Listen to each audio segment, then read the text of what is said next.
ലാ ഇലാഹ ഇല്ലല്ലാഹ് വഹ്ദഹു, അവൻ ഏകനാണ്. ലാ ശരീക ലഹു, അവന് ഒരു വിഷയത്തിലും പങ്കുകാരില്ല.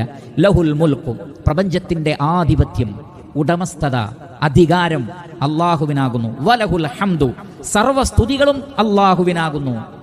വഹുവ അലാ കുല്ലി ഷൈഇൻ ഖദീർ, അവൻ എല്ലാറ്റിനും കഴിവുള്ളവനാകുന്നു. ആരെങ്കിലും ഇങ്ങനെ മൻ ഖാല ഹീന വഹുവ അലാ കുല്ലി ഷൈഇൻ ഖദീർ ഫീ യൗമിൻ 100 മറത്തിൻ, ഒരു ദിവസം 100 തവണ ചൊല്ലിയാൽ, ശ്രദ്ധിക്കുക, ഫീ യൗമിൻ 100 മറത്തിൻ, ഒരു ദിവസം 100 തവണ ഇങ്ങനെ പറഞ്ഞാൽ, ലഹു ആദിൽ ആശിരി റിഖാബിൻ, 10 അടിമകളെ മോചിപ്പിച്ച പ്രതിഫലമാണ്. 10 അടിമകളെ മോചിപ്പിച്ച പ്രതിഫലം. ഒരടിമയെ മോചിപ്പിച്ചാൽ നബി സല്ലല്ലാഹു അലൈഹി വസല്ലം പറയുന്നത്, ഇമാം ബുഖാരിയും മുസ്ലിമും എല്ലാം ഉദ്ധരിക്കുന്ന സ്വഹീഹായ ഹദീസിൽ കാണാം, മൻ അഅതഖ റഖബതൻ മുസ്ലിമതൻ അഅതഖല്ലാഹു ബികുല്ലി ഉദ്വിൻ മിൻഹു ഉദ്വൻ മിനൻ നാർ ഹത്താ ഫർജഹു ബിഫർജിഹി. ആരെങ്കിലും ഒരടിമയെ മോചിപ്പിച്ചാൽ അള്ളാഹു ആ മോചിപ്പിച്ച ആളെ നരകത്തിൽ നിന്ന് മോചിപ്പിക്കും.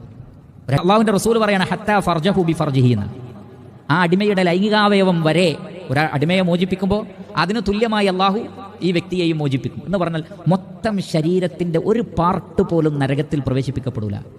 ഇത് രാവിലെ പറഞ്ഞാൽ കിട്ടും 10 അടിമയെ മോചിപ്പിച്ച പ്രതിഫലം, വൈകുന്നേരവും ഡെയിലി ഇത് പറഞ്ഞുകൊണ്ടിരുന്നാൽ ആ വ്യക്തിക്ക് പിന്നെ നരകത്ത് പോകാനുള്ള എന്തെങ്കിലും ഒരു ചാൻസ് ഉണ്ടോ?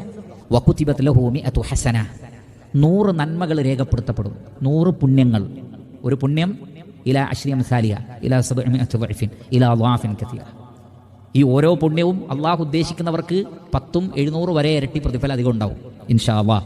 തീർന്നില്ല, വകാനത് ലഹു ഹിർസൻ മിനശ് ശൈത്താനി യൗമഹു ദാലിക ഹത്താ യുംസി, വൈകുന്നേരം വരെ ആ ദിവസം പിശാചിൽ നിന്ന് അള്ളാഹു പ്രൊട്ടക്ഷൻ തരും.